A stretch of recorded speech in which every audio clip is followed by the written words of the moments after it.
Good morning, everyone. This is Nathan Lindorf with The Rational Independent. We are returning to E Jean Carroll because you might as well keep going back to that well until the well is dry. We have a little spot with one of E Jean Carroll's lawyers talking to Jen Psaki, who was the former press secretary for Joe Biden and now has a spot on MSNBC. Do you watch these, and could this warrant a third suit as you watch that? We certainly watch them. It's hard not to. Every time Donald Trump speaks, I think, as we said at trial many times, he has the biggest megaphone in the world. And so everyone hears them, including us and including our client, E Jean Carroll. And as you said, what he said was absolutely a lie. 2 unanimous federal juries have found that not only did Trump know who E Jean was, he sexually assaulted her. Okay, so that's the clip. An attorney representing E Jean Carroll has indicated the journalist could sue Donald Trump for a third time as the former president continues to speak about her client publicly. So we're going to get into this in a second, but here's really the sequence of events. The facts are not really disputed on either side. It's a question of how you interpret those facts. As near as I can gather, something like 20 or 30 years after the fact, E Jean Carroll started telling a story in the news, in the public, about how Donald Trump sexually assaulted / raped her in a Bergdorf Goodman's department store dressing room, changing room. You can question that assertion without making the claim that sexual assault is no big deal. Sexual assault is a terrible thing. What I don't understand is this weird idea that we can somehow abandon the way that we pursue assault or crime of any kind and treat sexual assault totally differently. As an example, if I get mugged, I should go to the cops right after it happened. I should file a police report immediately. If the suspect is apprehended, we should pursue charges against them right away. If my home is invaded, I should allow the police and the insurance investigators and whatever to come in and inventory my home and take evidence and look at what's going on, even though that's an invasion of my life. Somehow, in the world that we live in, where morality is so often skewed, it's perfectly acceptable to just not publicly pursue or not do anything substantive about a sexual assault when it occurs. But to hold on to it, like it's an ace in the hole, like you've got something in your back pocket for decades, past the statute of limitations, past any ability to do anything about it, past when memory fades, when witness recollection fades, when evidence has been lost or destroyed, when records are discarded from, just from age, and then you try and prosecute it. That blows my mind that everyone's like, oh yeah, that's fine. So setting aside whether or not E Jean Carroll's telling the truth, it's almost impossible to ascertain at this time. And I guess maybe that's the point. By waiting, by making an old assertion, you make it difficult to prove a negative. If someone says, hey, he mugged me, and you could say, well, here's my plane ticket. I was on a plane at the time you say I mugged you. That's my alibi. I didn't mug you. But if it's 20 years later, can you be so clear in your recollection and prove the negative? Proving your innocence. It's very difficult to prove a negative. Maybe that's the whole point, is reputational destruction. Regardless, E Jean Carroll started making allegations that Donald Trump had sexually assaulted / raped her. That's not a trivial thing. That is a serious allegation and should be dealt with. One way you might deal with that is to try and establish the negative. As the person being accused, you might say, she was not in my circle. She was not in my orbit. I did not know her. She wasn't a friend. She was an acquaintance. I didn't work with her. I don't know her from anybody. New York City is a big place. I don't have any connection to her, so that makes her allegation less real, less substantive. Whatever else you want to say in conjunction with that, it's the First Amendment. You should pretty well be able to say that. And that's where we get ourselves into trouble. Because Donald Trump, in an effort to defend himself in the court of public opinion over allegations that he raped a woman, is being sued, not for the rape, but for defamation in his denial of the rape. So that was the first E Jean Carroll case. In case you maybe missed that detail. It wasn't about her sexual assault. She accused him. He called her a crazy person. Whether that's factually true or not, whether or not you agree with his assessment, feel like that's pretty safely a First Amendment thing, especially when someone is accusing you out of the blue after decades of sexually assaulting them. I think it's fair to say, I think she's got a screw loose. I'm okay with that, but whatever. Apparently, a New York City judge and jury felt like the bad orange man had crossed the line, and that's where the first E Jean Carroll judgment came from, something like $5.5 million, which he is currently appealing.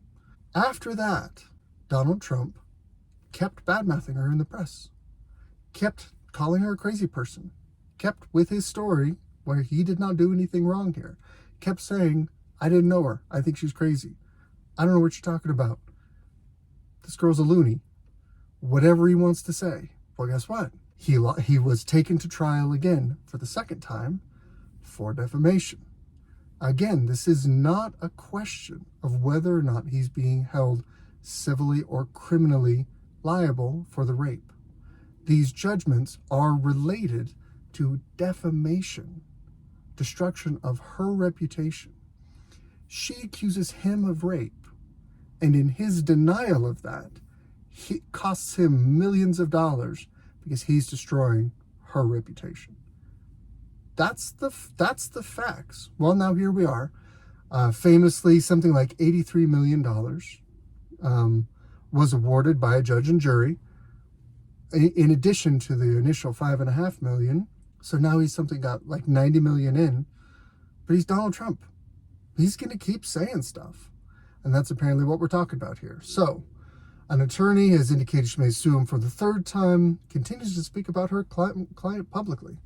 Speaking on MSNBC, Sean Crowley, an attorney for Carroll, responded to Trump, telling supporters at a Michigan rally on Saturday that he had not done anything wrong to Carroll, whom he claimed he did not know, and that the lawsuits against him were unfair. Where's the fire? Where's the lie? Where is the damage? In January, now we're going to review some of those facts we just talked about. A New York City jury ordered him to pay $83 million in damages. He said, okay, so for statements made in 2019, he said she was lying about allegations that he assaulted her inside a Manhattan department dressing store in the 90s, almost 30 years later. Sorry, slipped a decade. The amount includes $7.3 million in compensatory damages, $11 million for reputational repair, and $65 million in punitive damages. He's repeatedly denied all wrongdoing and has said he will appeal the verdict. That's a consistent position to take.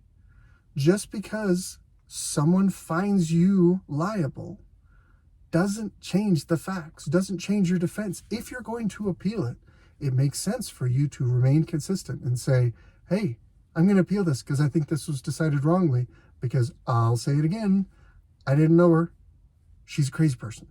That should not be grounds for additional damages. That's just him sticking to his position from the beginning. He's actually been remarkably consistent in this case.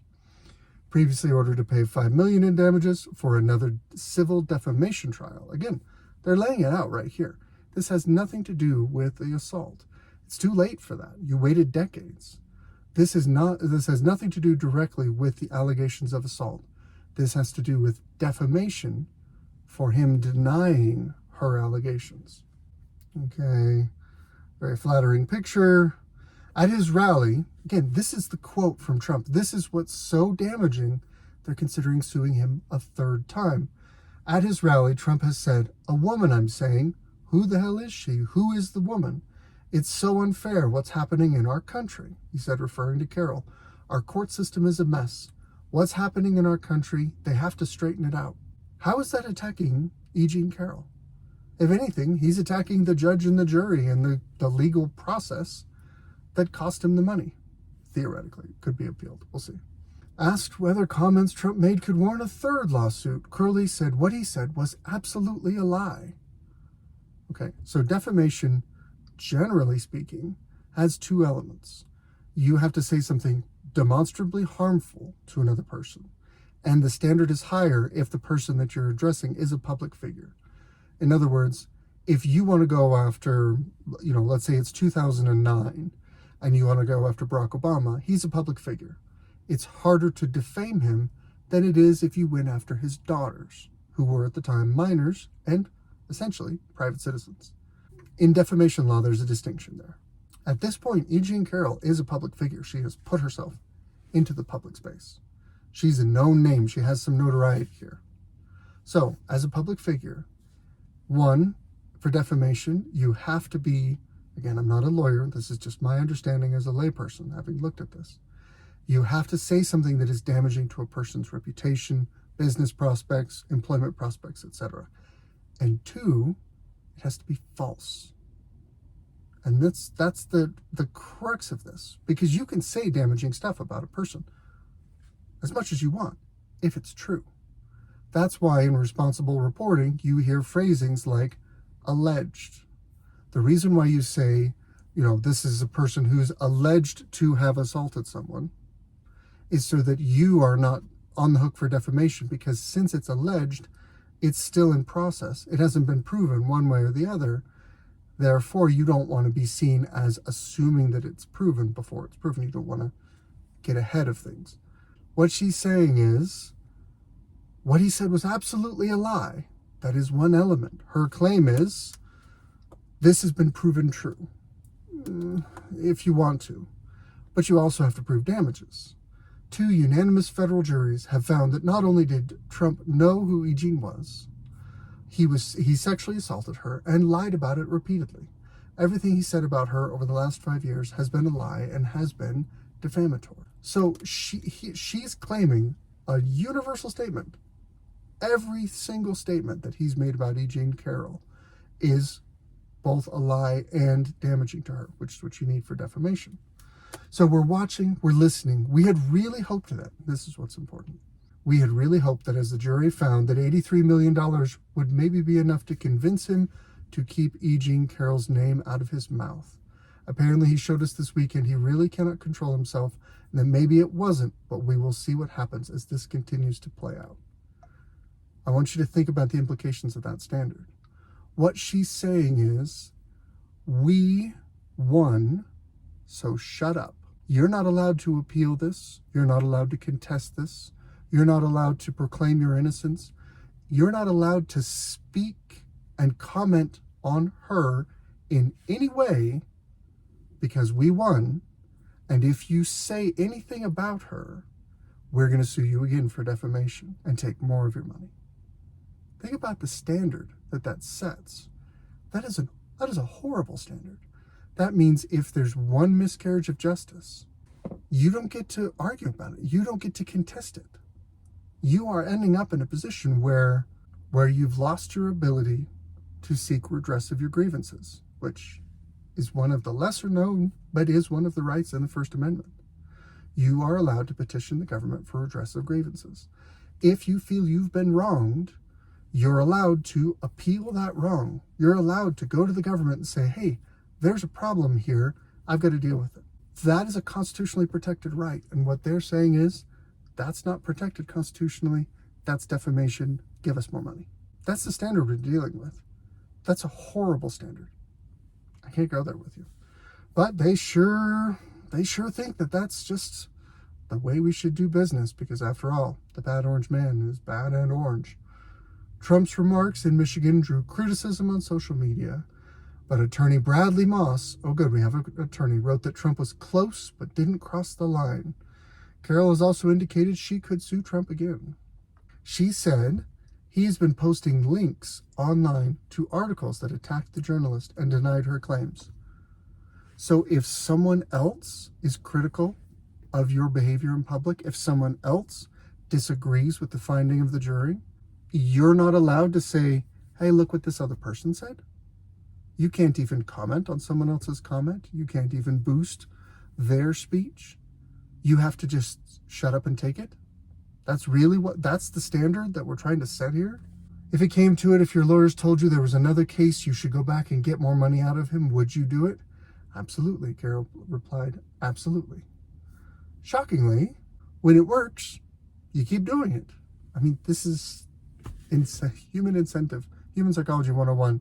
If you get money out of something, you're going to try it again. That's just how human nature works. Anyway, short one today. Well, yeah.